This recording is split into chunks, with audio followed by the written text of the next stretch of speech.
Et ça continue en direct sur CNews et Europe 1, nouvelle étape pour sortir de cette impasse politique. Et oui, Emmanuel Macron a convié les présidents de groupes parlementaires et les chefs de parti le 23 août prochain à l'Élysée. Objectif, selon l'Élysée, continuer à avancer vers la constitution d'une majorité la plus large et la plus stable possible au service du pays. La nomination d'un Premier ministre interviendra dans le prolongement de ces échanges. Le nouveau Front populaire a déjà réagi puisqu'il a accepté l'invitation du chef de l'État avec la présence de leur candidate à Matignon, Lucie Castet. Alors Elliot Maman, l'invitation est acceptée.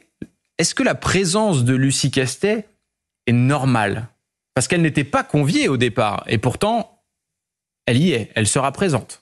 Oui, ce qui est horrible avec cet épisode qui s'ouvre depuis la fin du second tour des élections législatives, c'est que on assiste d'un côté au pire du parlementarisme, et là, on assiste même au pire de la politique politicienne, puisqu'il y a en effet des accords incessants qui sont faits derrière des portes fermées qui n'ont absolument aucun sens et qui, je pense, renforcent le discrédit que subit la classe politique à l'heure actuelle en France. En réalité, le nouveau Front populaire se montre intransigeant sur une seule chose, et c'est d'ailleurs le seul point d'accord qui règne entre l'intégralité des partis membres de cette coalition, c'est le nom de Lucie Castet. Alors tous d'ailleurs y trouvent une motivation différente, puisque du côté de la France Insoumise, on nous explique que Lucie Castet est la mieux placée pour appliquer tout le programme, seul le programme, et rien que le programme du nouveau Front populaire. Du côté du Parti socialiste, on nous explique que c'est celle qui saura le mieux opérer des opérations de conciliation entre les différents groupes qui pourraient participer à un gouvernement.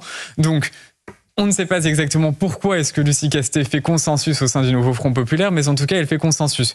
Donc, même si, en effet, elle n'a absolument pas sa place théorique dans une réunion avec les différents présidents de groupe, on comprend pourquoi est-ce que les groupes membres de cette coalition-là ont intérêt à ce qu'elle soit présente. Mais d'ailleurs, ce n'est pas la première fois qu'il y a un véritable problème quant à la transparence des prises de décision dans un certain nombre de partis, notamment orientés à la gauche de l'hémicycle, puisque l'on sait bien que Jean-Luc Mélenchon, par exemple, quand bien même n'a-t-il plus la moindre responsabilité institutionnelle, tant d'ailleurs au sein de la France Insoumise qu'à l'Assemblée nationale, a toujours un rôle d'alimentation idéologique particulièrement important au sein du nouveau Front populaire. Et mais ça paraît assez logique finalement par rapport à la stratégie du nouveau Front populaire depuis le début. C'est-à-dire c'est d'imposer par la force d'une certaine manière Lucie Castet. C'est logique d'un point de vue politique, pas d'un point de vue institutionnel. Et ça nous rappelle en effet la décorrélation qu'il réside à l'heure actuelle entre le résultat des élections et la logique que l'on attend découler de la Ve République. Bonne nouvelle pour Lucie Castet en tout cas, puisqu'Emmanuel Macron ne s'oppose pas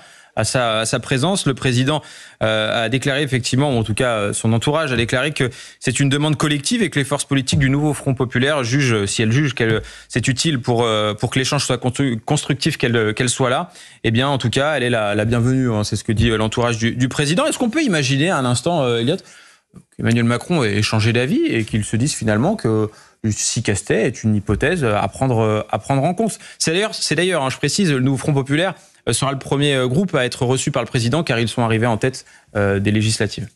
Je pense que Emmanuel Macron met beaucoup de temps à choisir un Premier ministre, notamment parce que, contrairement aux attentes que l'on avait en amont des élections législatives, il a remarqué que, soit vers sa gauche, soit vers sa droite, il pourrait peut-être former un gouvernement plus ou moins majoritaire, ou du moins un gouvernement qui ne saurait pas réunir à son encontre une majorité qui pourrait le faire tomber. Donc la question est de savoir si Emmanuel Macron va parvenir à dissocier une partie du Parti socialiste de l'accord du nouveau Front populaire afin de les intégrer à un éventuel gouvernement de coalition de son côté. Va-t-il parvenir à se mettre d'accord sur le fameux pacte législatif puis accord de gouvernement selon les terminologies employées par les Républicains d'un côté et Ensemble pour la République de l'autre, afin de constituer un gouvernement qui irait du centre-gauche jusqu'à la droite républicaine avec Laurent Wauquiez. C'est ce que souhaite le président, en tout cas, selon effectivement le communiqué de l'Élysée, constituer une majorité la plus large et la plus stable, exactement, la plus stable possible. Et dans ce contexte, inviter Lucie Castet, ça amuse la galerie, ça nous empêche de savoir exactement ce qu'il se passe en coulisses par rapport à ces éventuelles négociations, et ça satisfait le nouveau Front populaire qui ne saurait surenchérir dans sa rhétorique qu'il a particulièrement bien menée à bien dans les médias ces derniers jours. Joseph Touvenel, Lucie Castet, reçue par le président de la République. Le président de la République fait ce qu'il veut. Donc il reçoit qui il veut, c'est normal qu'il reçoive les groupes parlementaires, c'est plutôt sain, c'est plutôt bien. Maintenant, est-ce que c'est juste un effet d'annonce où il va les recevoir les uns et les autres pour raconter ce qu'ils veulent, et le président de la République, de toute façon, fera ce qu'il veut. Voilà, c'est la vie démocratique, c'est normal. Moi, j'ai juste une question pour Madame Castet, parce que j'aime bien que chaque citoyen respecte la vie de la République.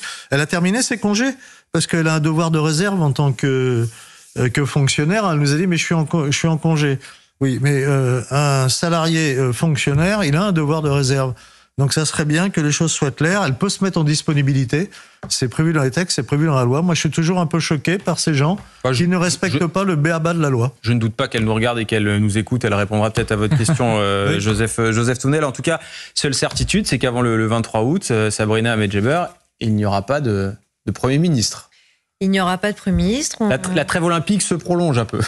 Oui, c'est ça, la trêve olympique se prolonge. D'ailleurs, il avait parlé même de trêve politique. Le gouvernement démissionnaire, restera en place jusqu'à finalement cette date fatidique que bon nombre de Français attendent, histoire ne serait-ce que de reconstituer finalement les fonctionnalités entre les ministres démissionnaires devenus députés, certains même présidents de groupes parlementaires. Donc ça va être une clarification, je pense déjà, d'un point de vue institutionnel au regard de la tripolarisation là, de l'Assemblée nationale. Et puis ensuite, nous verrons bien qui il va nommer. Encore une fois, il lui appartient, d'un point de vue constitutionnel, de nommer son Premier ministre. Et il n'a pas à subir de pression ni de sommation de la part de Lucie Castet, qui, je me permets de préciser que c'est une excellente communicatrice, parce qu'elle a occupé les médias depuis les 15 derniers jours d'une façon assez intéressante pour les communicants politiques qui s'intéressent à son profil, de se dire qu'elle a été très bien managée, mais ça ne veut pas dire que parce qu'on occupe l'espace médiatique qu'on a une chance politique d'incarner une fonction qui ne lui appartient pas de désigner. Ce sera au président de la République de choisir son Premier ministre. Puis on rappelle le président de la République, Emmanuel Macron, qui avait écarté cette hypothèse Lucie Castet lors d'une interview télévisée. Alors, moi, je me méfie un peu d'Emmanuel Macron et son en même temps. On verra ce qu'il décidera le 23 août. En tout cas, les noms continuent de circuler. Mais il y a urgence, il faut qu'on ait conscience, il y a urgence. C'est le budget.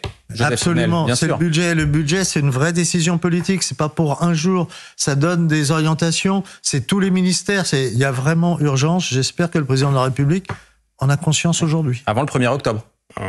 Le plus tôt possible. Les orientations, ça se construit. C'est pas d'un claquement de doigts. Parce qu'il faudrait éviter de ne pas avoir de budget au 1er janvier 2025. Oui. Ce qui là serait très très compliqué. Et ça serait très désagréable pour les fonctionnaires qui seraient plus payés. Allez, on va marquer une... allez-y. Je me rappelle, Arnaud Klarsfeld. Louis XIV, à la mort de Mazarin, il n'a pas repris de Premier ministre.